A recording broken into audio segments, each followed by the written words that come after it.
Berestechko 1651. Juego publicado por Snafu en este año 2024, cuyo autor es Krzysztof Dytczak. Y es un juego que nos lleva a la que fue la mayor batalla, la batalla con más soldados peleando del siglo XVII.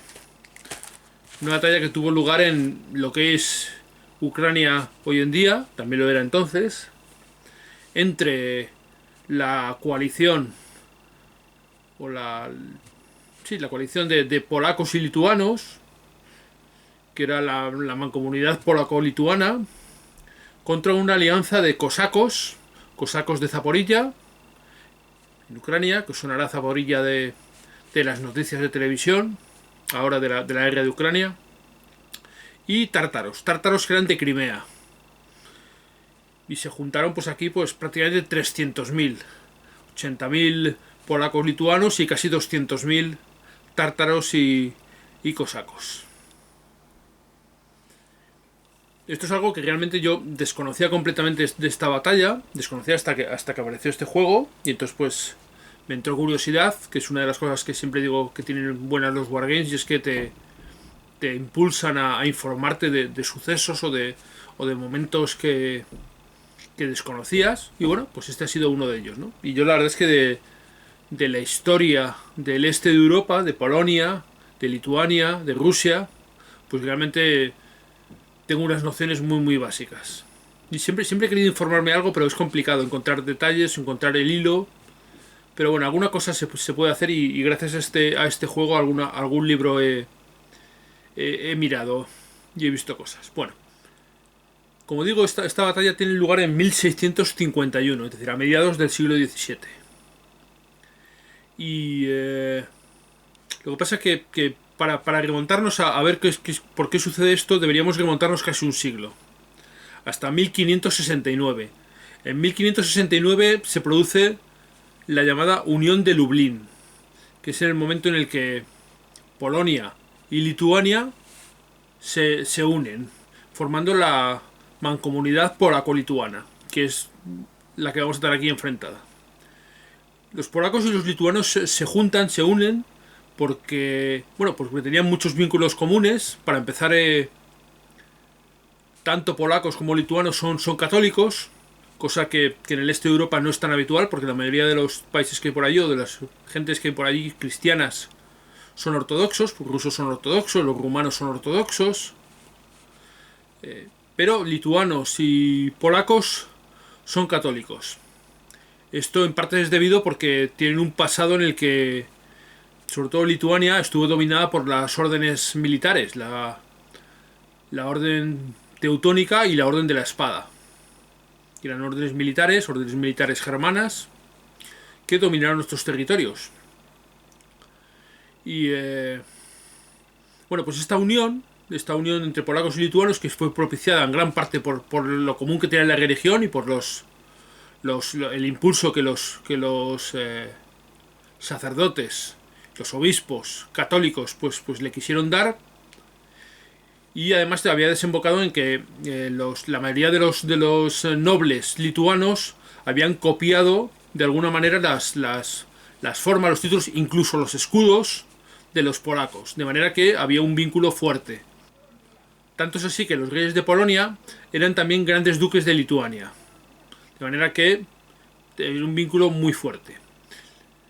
Al producirse esta unión de Lublin se produce la mancomunidad polaco-lituana, que os voy a poner ahí un mapa para que veáis de qué estamos hablando. Estamos hablando de un estado enorme, un estado muy grande. En esos momentos el estado más grande de Europa, más grande que Francia, más grande que España. Realmente una potencia a la que tener en cuenta. Y este estado polaco-lituano, pues una de las cosas que hizo con el tiempo fue extenderse hacia el sur, hacia territorios que estaban ocupados por diferentes etnias, cosacos por ejemplo, tártaros, los tártaros que son los herederos de la Horda Dorada, los herederos de los mongoles, que habían ocupado pues grandes partes de lo que hoy es Rusia, prácticamente todo la parte sur de lo que hoy es la Federación Rusa, era territorio de los tártaros. Pero los tártaros que vamos a ver aquí no son de ahí, son en parte de ahí, pues son de Crimea, pero no necesariamente de ahí. Bueno, el caso es lo que estaba diciendo. Esta mancomunidad polaco-lituana pues fue extendiéndose hacia el sur, poco a poco apropiándose o asimilando territorios que se llaman al sur, territorios más pequeños, diferentes territorios en los que vivían estos cosacos y estos tártaros. De manera que los fueron expulsando un poco de allí. Tanto tártaros como cosacos pues no tenían unos asentamientos fijos, tienen una cultura más nómada, con lo cual pues bueno, se fueron retirando sin que hubiera demasiados problemas, o no grandes problemas al menos. El caso es que hay un momento en el que todo esto se va acumulando y se produce una rebelión. La rebelión que se llama la rebelión, lo tengo por aquí apuntado, Khmelnytsky. ¿Vale? La rebelión Khmelnytsky, porque es una rebelión que está cuya cabeza, cuyo principal figura es este señor que os pongo aquí, que es Bohdan Khmelnytsky, que es un cosaco de Zaporilla, el jefe de los cosacos de Zaporilla, que sería el Khan, o bueno, no sé exactamente cuál sería el título, pero es el quien comienza esta rebelión para recuperar terrenos que habían sido ocupados por los polacos lituanos, y él se enfrenta con ellos. Tienen algunos enfrentamientos, algunas pequeñas escaramuzas y tal, hasta que se junta con un gran ejército apoyado por los tártaros que vivían en Crimea. Y esta rebelión pues durante muchos años va alimentándose hasta que tiene lugar esta batalla que vamos a ver aquí en este juego, la batalla de Berestechko en 1651, donde tenemos las fuerzas de los cosacos mandados por Bohdan Khmelnytsky contra los polaco-lituanos, cuyo rey, el rey polaco, era Juan II Casimir Vasa. Porque claro, aquí hay una cosa que bueno, pasa en toda la realeza, en toda Europa y en realidad en todo el mundo, y es que la realeza acaba casándose con realeza para formar diferentes alianzas dinásticas con tus vecinos, para que no lo hagan otros vecinos y se enfrenten a ti. Bueno, por los motivos que ya lo hemos visto lo podemos ver en la historia de España, de Francia, de Inglaterra, y lo vemos aquí también en la historia de Polonia, de Lituania. No solo los reyes de Polonia son grandes duques de Lituania, sino que también tienen lazos con los suecos. De hecho, la dinastía reinante sueca durante mucho tiempo ha sido la dinastía Vasa. Así que todo esto está bastante mezclado. De hecho, más adelante pues los suecos entrarán en Polonia. Bueno, hay mucha. La verdad es que la historia del este de Europa es muy rica y apasionante cuando comienzas a tener detalles de ella. Bueno, vamos a centrarnos en esta batalla. La batalla más grande habida en el suelo europeo, considerando Ucrania Europa, que es Europa realmente, el suelo europeo en el siglo XVII. Cerca de 300.000 guerreros, soldados, llamémoslo como queramos. Y además es una batalla que dura cerca de 3 días, en la cual acaban terminando ganando los polacos, entre otras cosas porque los tártaros terminan yéndose de la batalla. En el juego lo vamos a ver reflejado que hay un ataque de moral de los tártaros que pueden hacer que los tártaros se vayan, pero en diversas fuentes que yo he leído lo que consideran es una traición de los tártaros. Es decir, los tártaros llega un momento en el que deciden marcharse de allí y dejan tirados a los cosacos.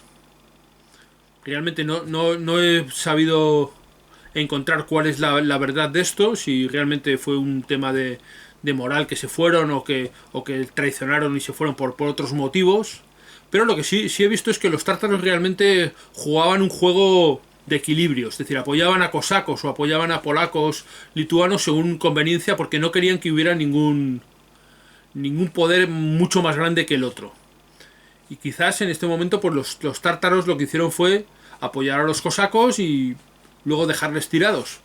El caso es que al final la batalla la ganan los polaco-lituanos de una manera bastante aplastante. teniendo muy pocas bajas y muchas bajas los cosacos, sobre todo cosacos. Bueno, en esta época es una batalla que es del siglo XVII, pero en realidad podríamos considerar una batalla medieval, porque las armas de los que pelearon son armas que podríamos considerar medievales, de lanzas, espadas. Hay muy pocas armas de fuego, hay algunos cañones, pero muy pocos.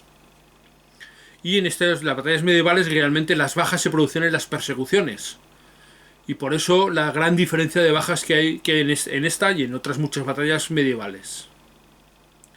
Bueno, puesto un poquito en antecedentes, que siempre viene bien.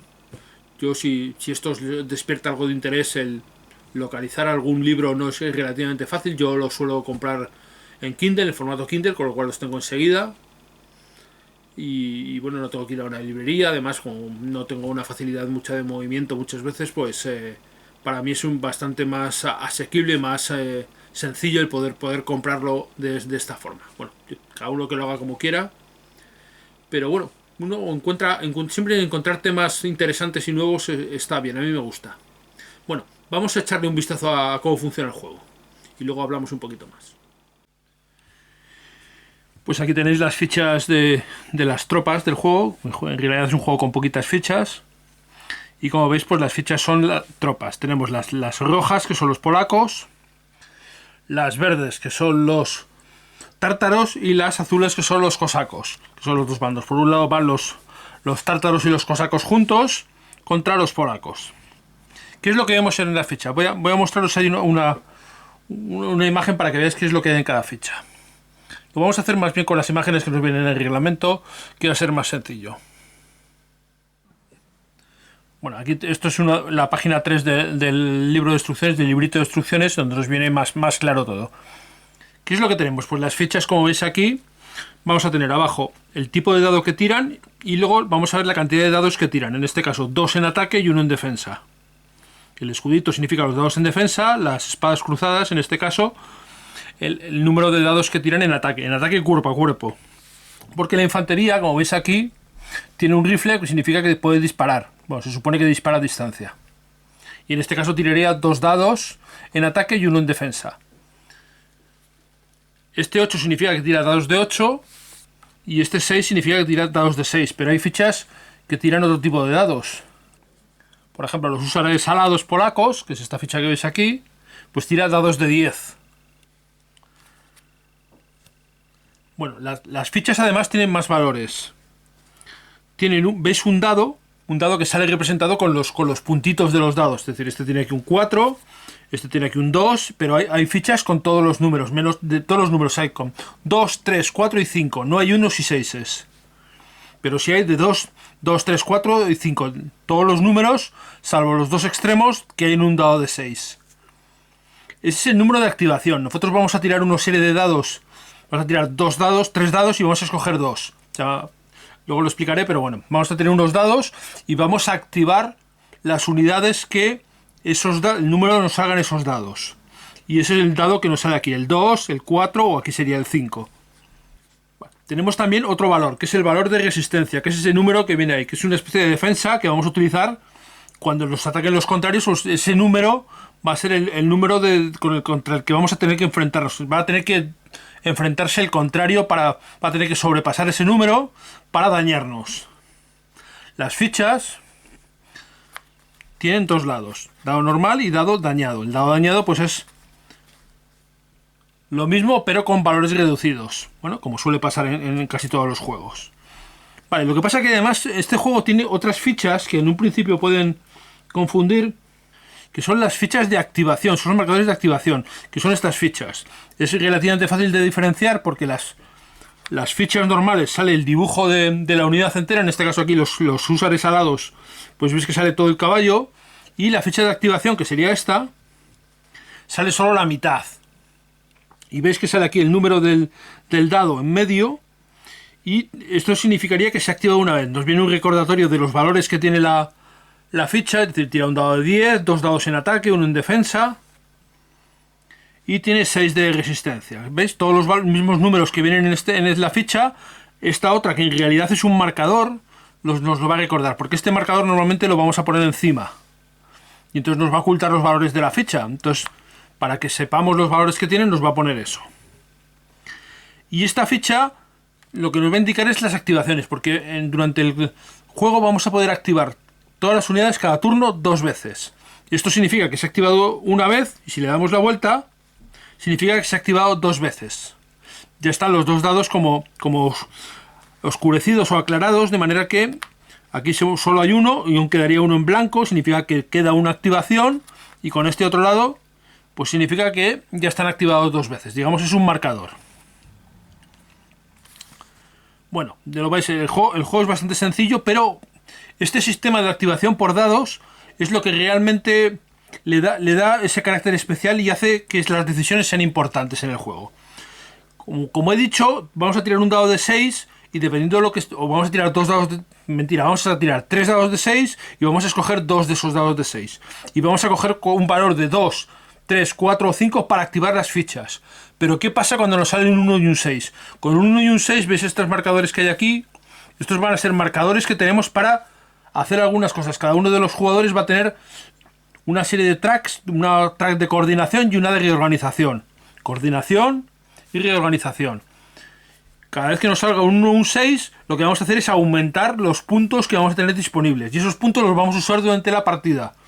Los puntos de coordinación para poder combinar varias unidades atacando a un mismo enemigo. También para alguna cosa más, pero bueno, básicamente para eso. Y los de reorganización para poder recuperar alguna unidad que haya quedado dañada o para poder hacer alguna cosa similar. Luego lo explicaré un poco de detalle. Pero me refiero que los dados van a determinar las acciones que hacemos. Vamos a tirar 3 dados y vamos a escoger 2. Y dependiendo del cuál sea el valor, activaremos una unidad u otra o añadiremos puntos a la coordinación o a la reorganización. Bueno, yo creo que con esto podemos pasar ya directamente al tablero. Os enseño el tablero y ponemos un poco y os explico cómo funciona el juego, que vais a ver que es muy sencillo. Pero dentro de esa sencillez tiene la suficiente variabilidad y la toma de decisiones suficiente para que sea muy entretenido y las partidas sean diferentes. Bueno, he hecho aquí el despliegue de la batalla. Como veis, aquí están los polacos, aquí están los tártaros y los cosacos. Tenemos aquí un río, el río Styr, y aquí la ciudad de Berezczewo, o como se pronuncie, que siempre lo pronuncio mal. Vamos a tener aquí una hoja de ayuda, donde nos van a recordar aquí. Tenemos los valores de cada ficha, lo que significa, también las condiciones de victoria, que son los puntos ahí, que son básicamente consisten en ir eliminando unidades del enemigo, y también un poco los tipos de terreno, cómo afectan el efecto que tienen. Y por el otro lado, pues vamos a tener un resumen de los tipos de combate. Hay 2 tipos de combate: combate de melee y combate de fuego, de disparo. Y son ligeramente diferentes, bueno, son diferentes. Ahora lo veréis.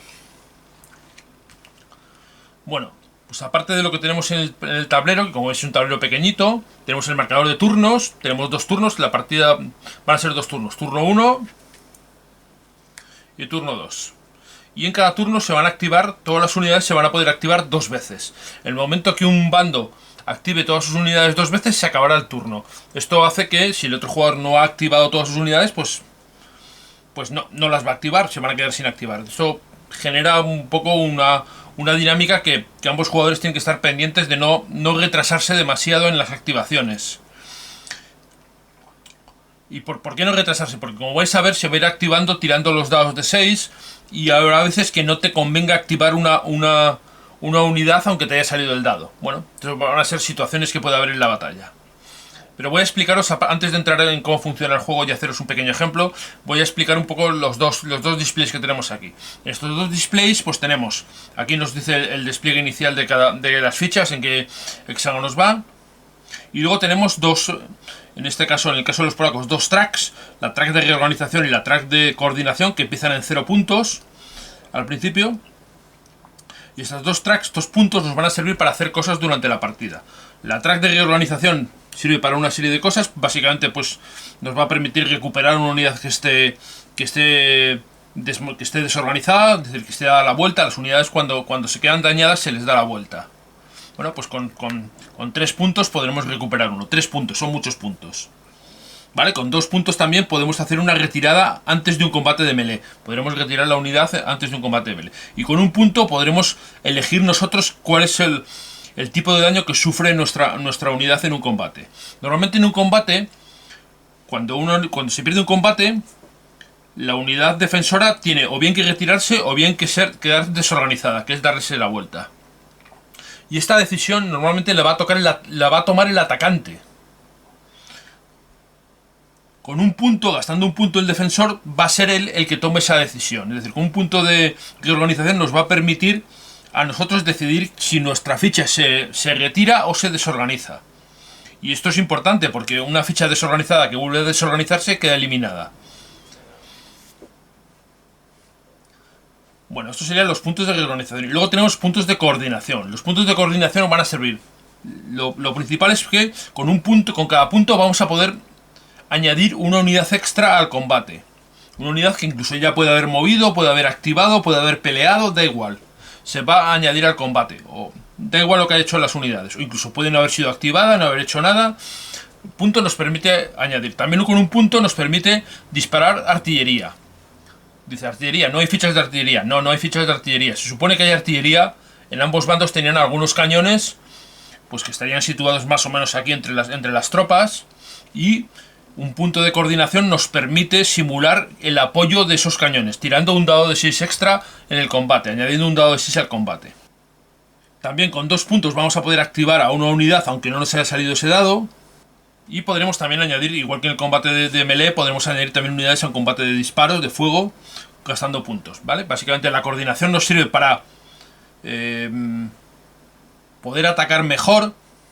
Y la reorganización en general nos va a servir un poquito para defendernos un poquito mejor.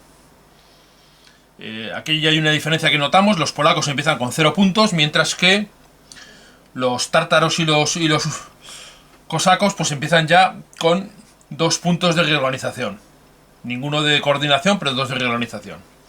Y también vemos aquí que en este lado hay una track especial, que es esta de aquí, que es la track de moral de los tártaros. Los tártaros empiezan en 3 de moral, y si la moral llega a 0, los tártaros se retiran, se van de la batalla. Eso va a pasar, van a ir perdiendo puntos cuando las unidades tártaras queden eliminadas o sean dañadas, sean desorganizadas. Y van a recuperar pues cuando consigan reorganizarse o cuando eliminen una unidad polaca. Pero cabe la posibilidad, de hecho es relativamente normal, que al final de batalla o a media batalla pues los tártaros acaben yéndose de la batalla. Lo cual pues deja un poco vendidos a los cosacos, pero bueno, tienes que contar con ello.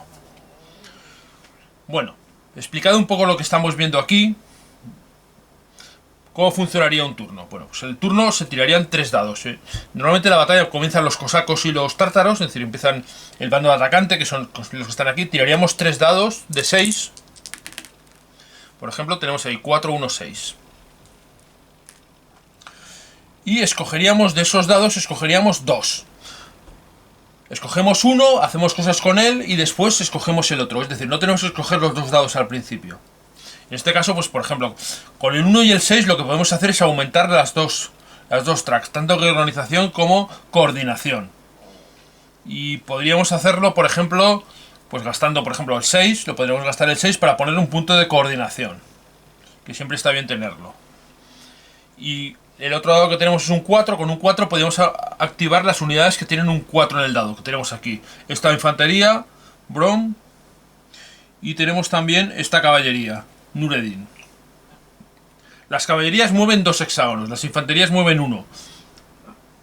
Pero no hay apilamiento, es decir, esta infantería no podría avanzar aquí porque ya hay una unidad ocupando ese espacio. Así que realmente las opciones de movimiento son limitadas. Además, tal y como está colocada la batalla, hay 3 hexágonos de distancia de un lado a otro y la caballería solo mueve 2, de manera que si esta caballería, por ejemplo, avanzara mucho, quedaría expuesta a todo el ataque de los polacos, con lo cual es una opción arriesgada. Podríamos utilizar el otro punto para ver qué es lo que hacen los polacos, simplemente decir, bueno, pues acumulamos otro punto de coordinación. Digamos, los tártaros y los cosacos esperan, añadiendo un poco, viendo cómo es la situación y demás. Ya hemos añadido 2 puntos y ahora le tocaría al jugador polaco. El polaco haría lo mismo, tiraría sus 3 dados Y vemos que saca 6, 6, 5 y 4. Pues lo mismo que ha hecho el otro bando, va a añadir un punto de coordinación. Esto es importante, tener los puntos de coordinación. También los de reorganización, pero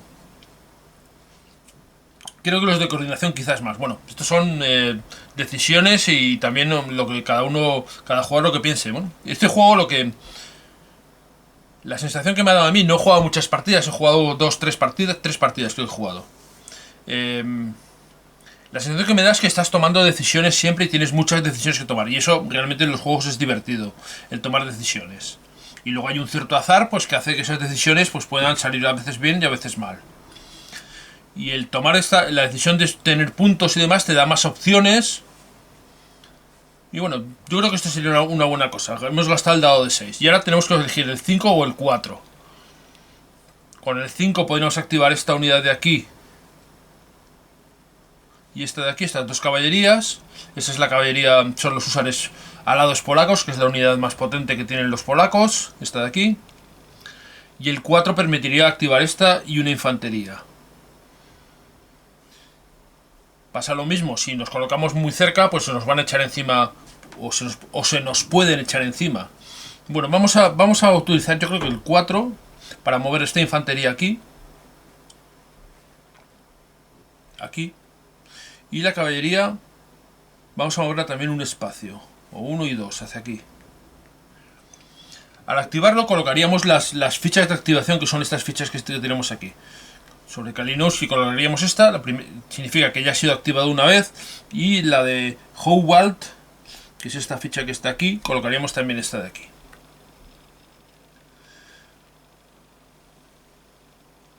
Y le tocaría de nuevo el turno a los tártaros y a los cosacos.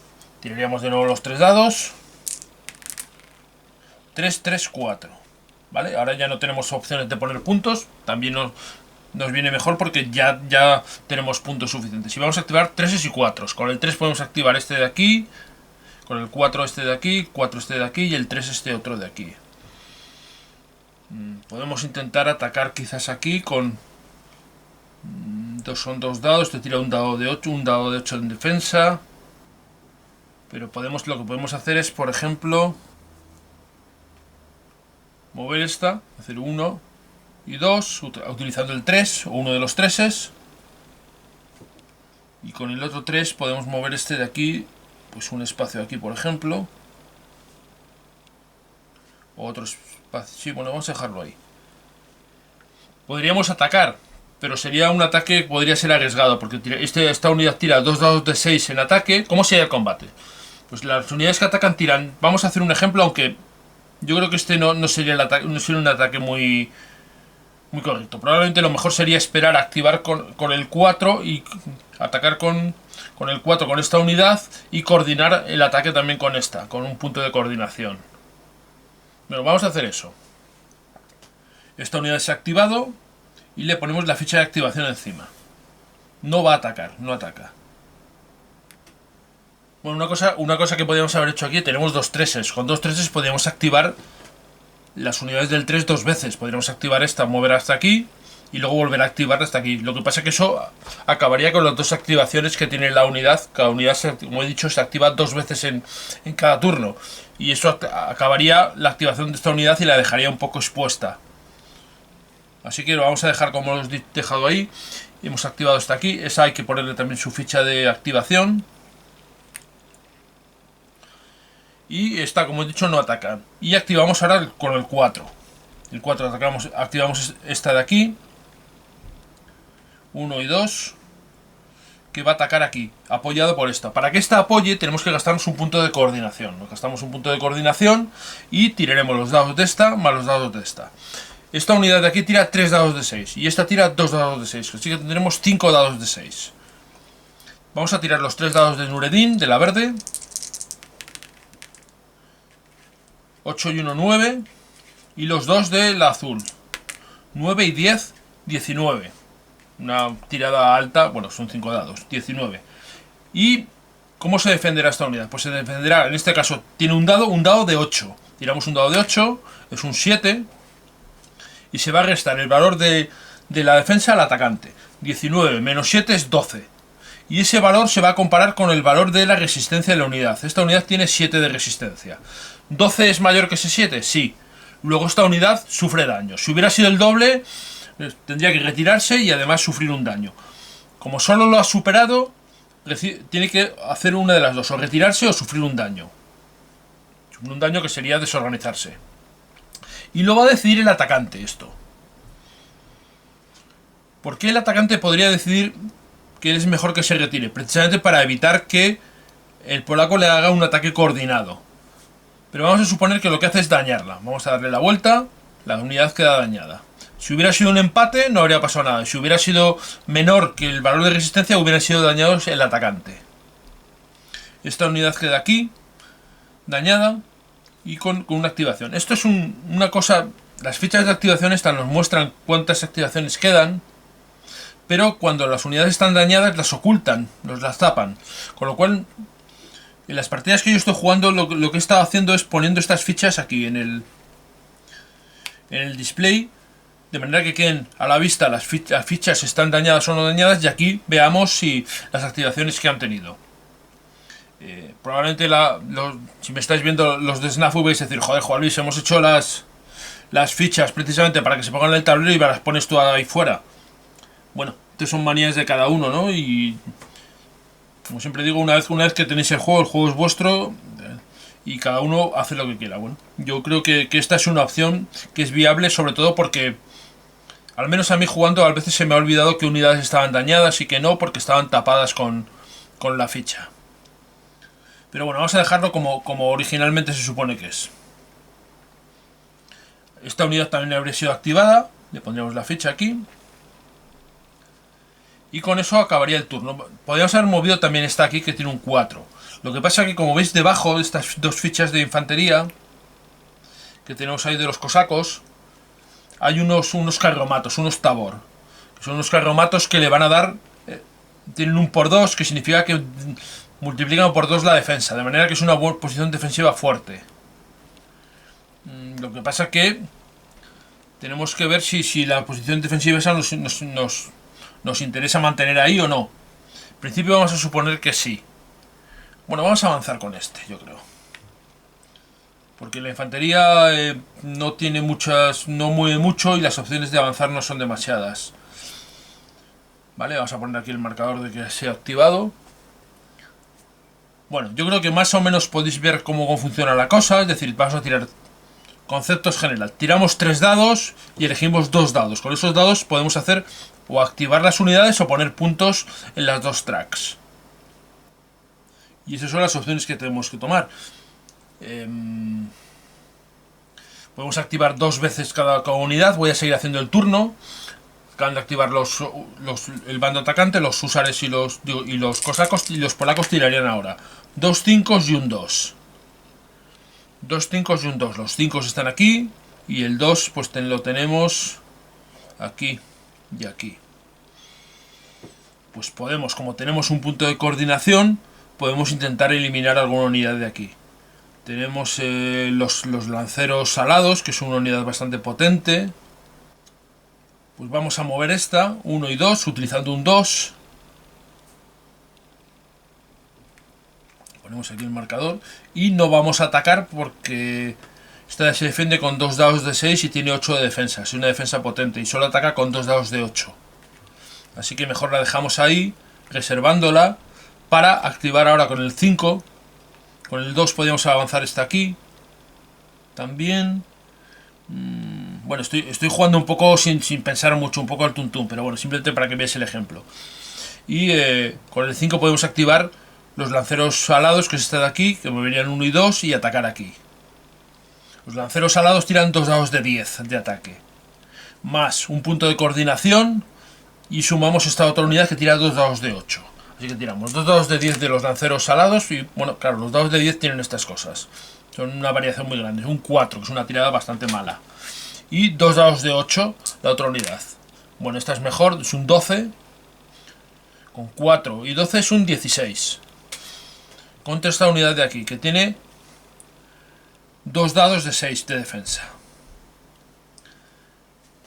Lo que pasa es que, claro, el jugador tártaro y cosaco podría haber utilizado sus 2 puntos de guerronización para retirarse antes del combate, que de hecho sería lo que debería haber hecho.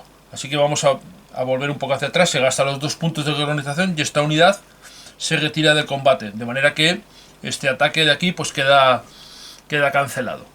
Bueno, como veis, un poco he querido hacer esto para que veáis que realmente la combinación de los movimientos al azar de las fichas, al azar me refiero, las activaciones al azar de las fichas, con la utilización de los puntos de coordinación y los puntos de organización, realmente nos dan muchas opciones en el juego. Y esto realmente hace que el juego, pues con muy pocas cosas, con muy pocas fichas, pero con muchas opciones, sea un juego divertido e interesante de jugar. Al menos a mí me lo parece. Quiero que os podáis hacer una idea. Yo creo que bueno, ahora hablamos un poco de ello. Bueno, como habéis visto, el juego es un juego pequeñito, es un juego que además tiene un precio muy aceptable, no sé si son 15 euros o aproximadamente. Es muy barato, la tirada no habrá sido muy grande, con lo cual pues si tenéis curiosidad y os interesa, yo creo que es un juego que merece mucho la pena. A mí me ha resultado sorprendentemente divertido. Muchas veces estos juegos pequeños son muy planos, son 4 cosas además con decisiones pocas, porque es muy obvio chocar, y más batallas que son de este estilo, que insisto, aunque siglo XVII es una batalla prácticamente medieval, y las batallas medievales pues son choque, 2 líneas chocando el uno con el otro y a ver quién pega más fuerte. Y aquí no, aquí hay más cosas. Y además el sistema de juego nos permite hacer más cosas y nos obliga a pensar cada turno, a pensar qué hacemos, qué dado vamos a activar, qué vamos a hacer con ese dado, si vamos a obtener una cosa u otra, si queremos obtener puntos de coordinación, puntos de otras cosas, bueno, lo que sea. Lo tenemos que pensar, nos obliga a pensar, y a mí eso me ha resultado sorprendente y agradable. Me ha gustado, el juego realmente me ha gustado. Bueno, no me engaño más, que yo creo que podéis haber hecho una idea de cómo funciona el juego. Y como siempre, muchas gracias por verme y hasta la próxima.